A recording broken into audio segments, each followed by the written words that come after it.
For me, the spa, this is where I'm talking, right? I'm not talking about personal and beauty care. I'm not talking about wellness tourism. There's other people that are much more expert in that and can give you more information. But as an industry sector, we are growing, and we do have a valuable and vital role to play in preventive healthcare, right? Looking at wellness trends and where we're going, we've got the climate adaptive, this as according to the Global Wellness Institute, climate adaptive wellness, the power of the pilgrimage. We'll look at these individually in a minute.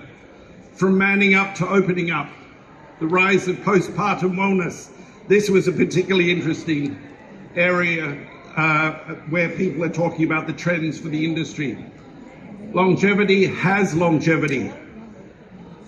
A wellness check for weight loss drugs, sport finds its footing in hospitality, and a home as a high-tech health hub.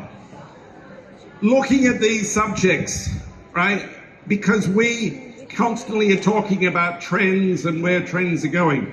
I actually did a presentation here in Malaysia many years ago. I mean, probably 2017, 2018, maybe. I actually forget when it was, where I was asked specifically to speak on trends. And I went back and looked at the trends for the previous 5, 6, 7 years. And as I said to the participants there then, follow the trends, you'll be out of business very quickly, right? Because the people who come up with these trends are the marketeers, people, the media publications, right? People who actually make money out of coming up with new ideas all the time.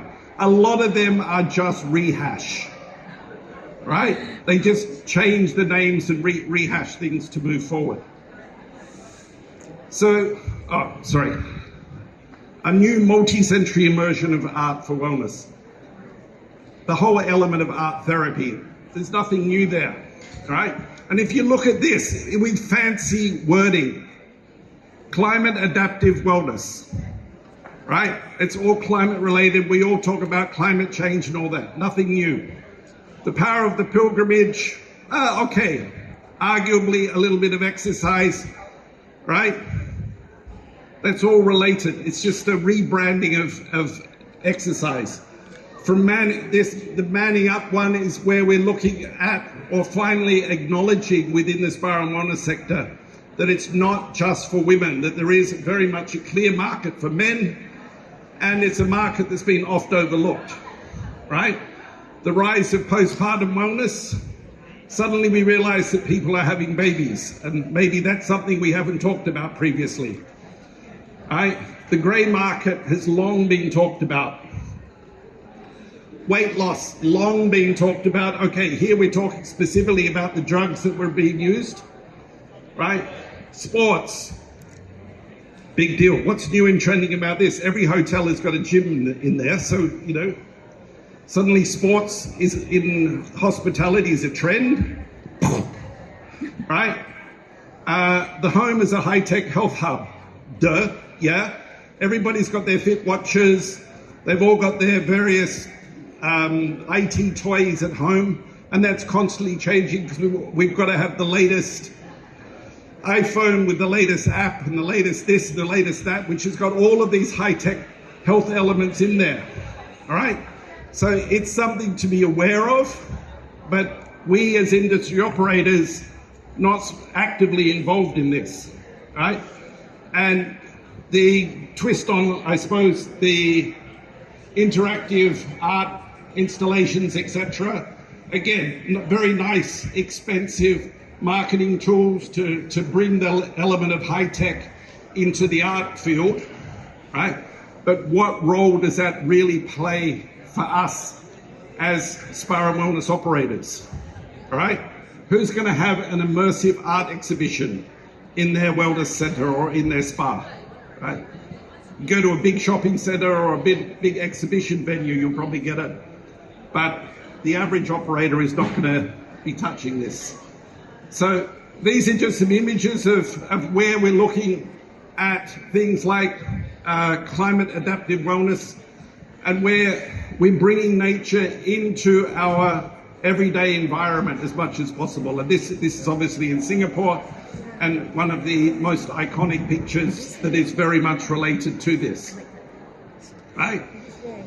Pilgrimages. This was just a nice picture, I thought, in terms of saying, let's just go for a walk. Get off your butt and just go for a walk. This is the new trend. Are we all super excited about this trend? Right? We've all got to get up and go for a walk. This is amazing new stuff. Really? Okay? Not really, nothing particularly new. Manning up. This is arguably an area that I think there is a little bit of substance to. Right? As I said before, we as an industry have been long reliant on the female market, and as an industry, I think we finally reached the tipping point of acknowledging that half the population is male, right? And then there is a place for men in the wellness community. A lot of the business leaders are male, right? Yet we've long talked about the importance of the female market, right? And we're now suddenly saying that there is a place for men as well, and this whole element of opening up and being realistic about who we are and what we are and how we operate, right? So women, I think women are way in advance in terms of their emotions and opening up and being honest with where they're at. Right? Time for us guys to step up. Postpartum wellness. This was something that I surprised me when it came out, because postpartum wellness, obviously for women, right? Very much postpartum wellness for men. And as I was talking to your esteemed colleague Farida Fadzil yesterday, and I totally agree with what she said when we was discussing this, and I said postpartum wellness for men. She said, yeah, mental wellness, mental well-being. Nothing to do with postpartum, right? So the postpartum is for the women, for men it's actual mental wellness, and I actually agree with her on that. Longevity and the reality that we're getting older would be, again, nothing new. How many countries are now dealing with considerably aging populations, right? We've got this high element of high-tech, home care, technologies, etc. We all know about the importance of regular activity. We all know the importance about healthy eating. Do we do something about it? That's a whole different story. But if you want to get onto this longevity train, if you want to follow the example of Dr. Mahathir and all reach the age of 99, 100, 100 and whatever plus years of age, these are the sort of things you've got to do. Sitting in an office behind a computer will not give you longevity. Weight loss drugs, this is obviously a big money spinner currently. Where it actually goes long term, whether there are side effects or anything that brings impact, we still don't know, right? But anything that makes society healthier is advantageous to the individuals as well as the broader society.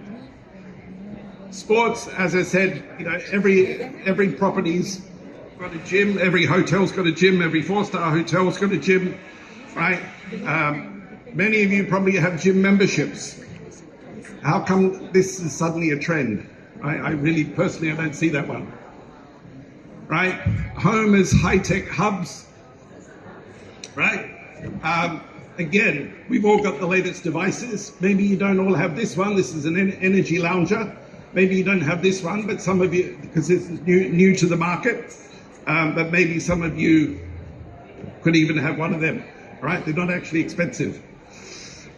Right? And immersive art, right? You're looking at these trends and it's like, how is this supposedly